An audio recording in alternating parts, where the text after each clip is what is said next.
Hello, this is Janet16 and today we're going to be taking a look at my new model railway. You would have seen part 1 a while ago now when I was showing you the plans for the scenery and that.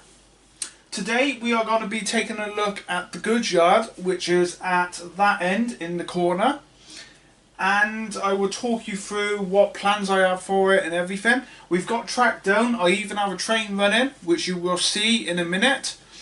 And I've really enjoyed working on that part, and it's going to be my main focus now for the next couple of weeks before I carry on with getting the main lines all completed. I hit a milestone about 2 weeks ago of finishing all the electric, all the stuff like that.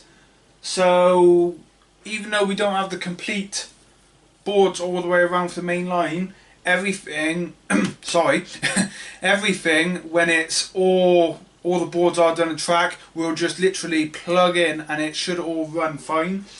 The goods yard is all working. It did have a bit of a problem with one of the points, and it was just contact when the point changed, but that's all working now. There's point motors fitted. That's the last point motors to be done.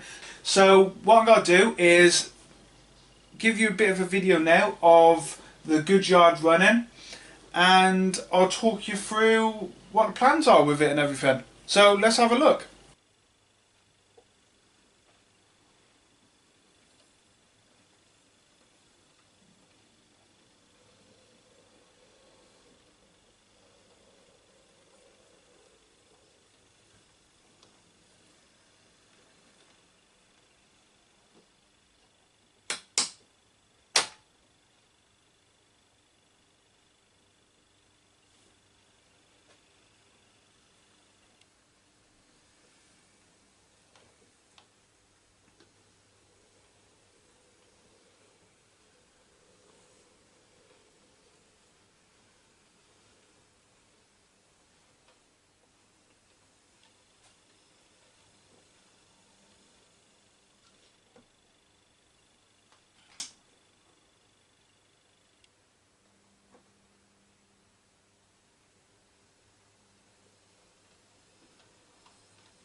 Right, I hope you can all see the goods yard. I am here, just off camera, there's my arm. So, this is a country scene layout. You would have, well, if you watched part 1, I'll put a link in the description so you can watch part 1 again, or just head over to my channel. But this entire layout is based in East Yorkshire, and I finally have a name for it. It's called the Milbreck Junction. The junction being down that way where the tracks all lead into the goods yard and onto the other lines. And I could have, I had this space in this corner when designing the layout. And the layout's not the whole size of the room because I still wanted to be able to open the door when you walk in without interrupting trains running. So you don't have to lift the boards up, come in the room, you can literally open the door and stand there and still enjoy the trains running without moving anything.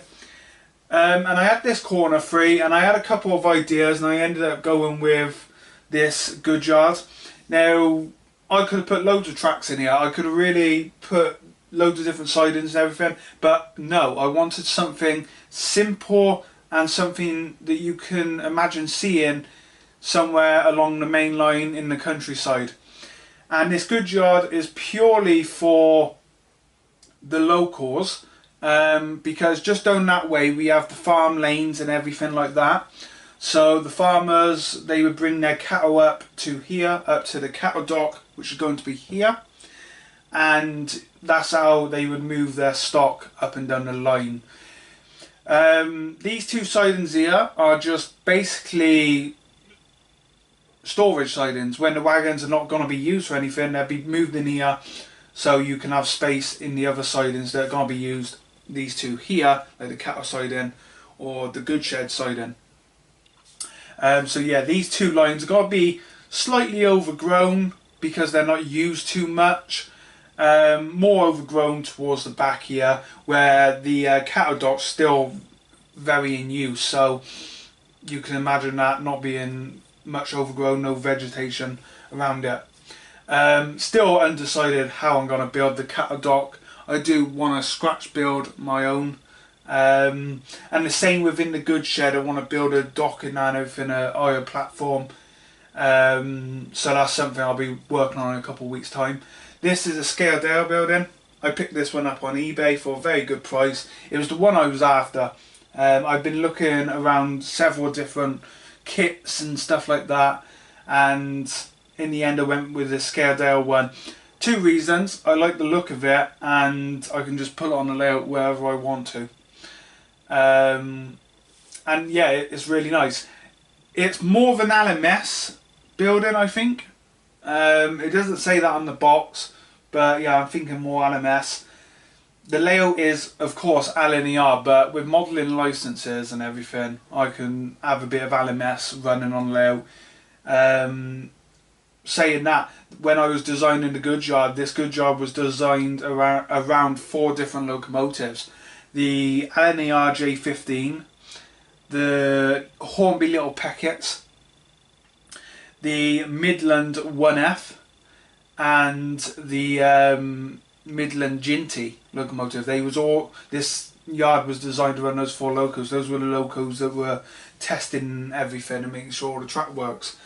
And saying that, there's no real tight radius in the goods yard. I've used medium points, medium pico, code 75 pico points, and they work fine. I could easily bring one of my bigger locomotives in here, like an A4 and A3, and we would have no issues, but that's not going to happen. The point motor's working great. Unfortunately, I don't know if it comes up on camera, just down here there's a point motor that I had to put above board. You always get this when you design a layout. No matter how well you design it, a point motor will possibly have to be moved above board. But never mind, I can build something around that.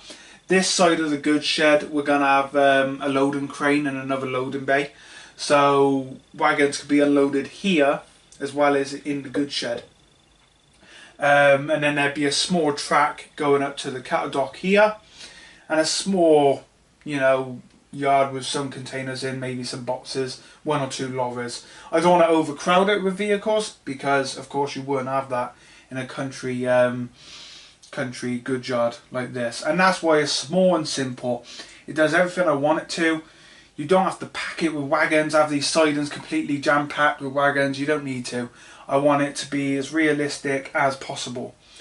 So that's the plan.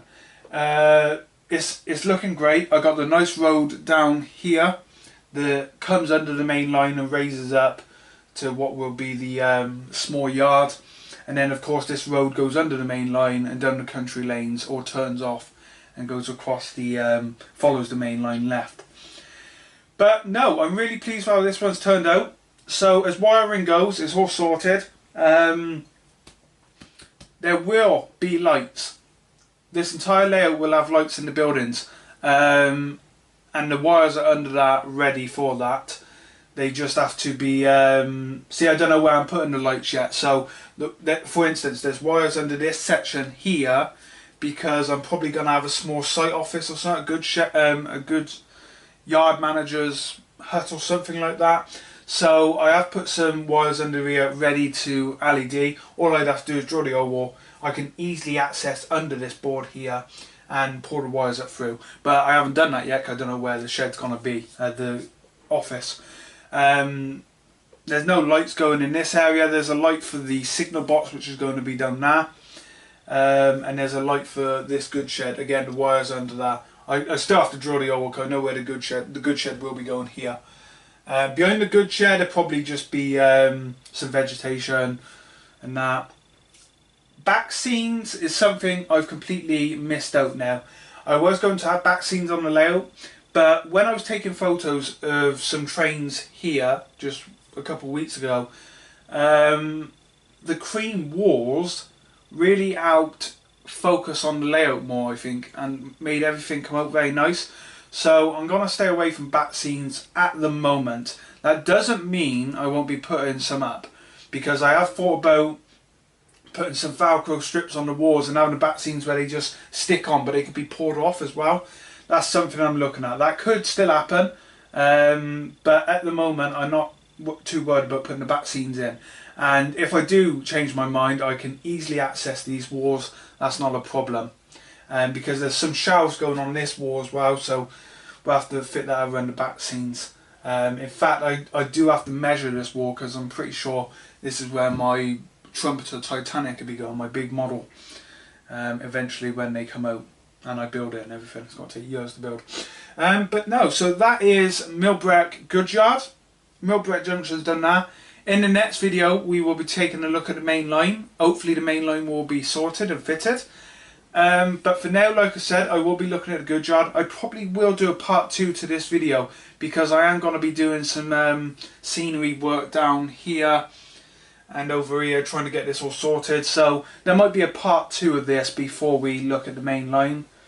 But I want to thank you all for watching. I got some new subscribers, so thank you for subscribing to my channel. I have some reviews and unboxings coming. I've been very busy on my other model channel, the Hobby Model Maniac. I'll put a link in the description for that one. If you want to see other stuff, not model railway, like model cars, RC, stuff like that, please do check that channel out, because it's coming very popular. That channel's really picked up. Something like 600 new subscribers in 3 weeks. So yeah, if you want to check that out, please do. But that's it from now for this layout, and I'll carry on doing work as I go, and I'll keep you all updated. Thanks for watching, and bye for now.